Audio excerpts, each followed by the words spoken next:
साबिक क्रिकेटर और रियासती वजीर मोहम्मद अजहरुद्दीन की एमएलसी के तौर पर तकर्री को तेलंगाना के गवर्नर ने मंजूरी दे दी। जी हां, जिससे उनकी काबिना में रुकनियत बरकरार रखने का दस्तूरी बहरान खत्म हो गया।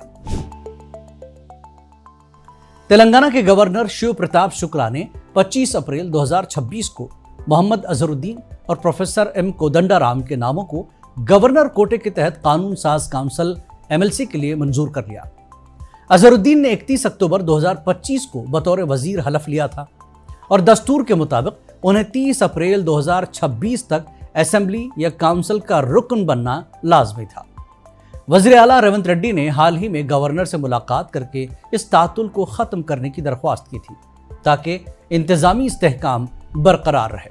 अगरचे गवर्नर ने तकर्री की मंजूरी दे दी है, लेकिन यह मामला कानूनी पेचीदगियों से मुकम्मल तौर पर आज़ाद नहीं है। जी हां, अपोजिशन जमात बीआरएस के रहनुमा दासजू श्रावण और के सत्यनारायण ने गवर्नर कोटे के तहत तकर्रियों को सुप्रीम कोर्ट में चैलेंज कर रखा है। सुप्रीम कोर्ट ने वाज़ेह किया कि गवर्नर कोटे के तहत होने वाली तमाम ताज़ा तकर्रियां जारी कानूनी कार्रवाई के हतमी फैसले के ताबे होंगी। अगर अदालत बीआरएस की दरख्वास्त के हक में फैसला देती है या तकर्री के तरीक़ेकार को गलत करार देती है तो इन एमएलसी नशिस्तों पर दोबारा खतरा मंडला सकता है। बीआरएस ने इस तकर्री और अजहरुद्दीन की काबिना में शमूलियत पर सख्त तनकीद की। बीआरएस रहनुमाओं ने अजहरुद्दीन की बतौर वजीर तकर्री को महज सियासी दिखावा करार दिया और इल्ज़ाम लगाया कि कांग्रेस ने मुसलमानों को खुश करने के लिए ये कदम उठाया है।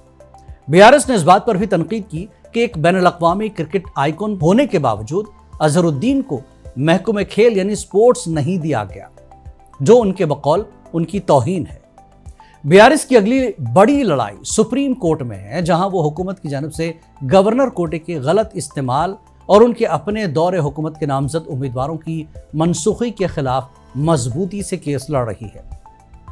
आपको क्या लगता है, अजहरुद्दीन के मामले पर सुप्रीम कोर्ट में लड़ रही अपोजिशन बीआरएस को कामयाबी मिलेगी या अजहरुद्दीन को मिली ये राहत आर्जी साबित होगी? अपनी राय हमें कमेंट्स बॉक्स में जरूर बताएं। इस वीडियो को लाइक करें और गैर जानिबदाराना खबरों के लिए हमारे चैनल को सब्सक्राइब करें।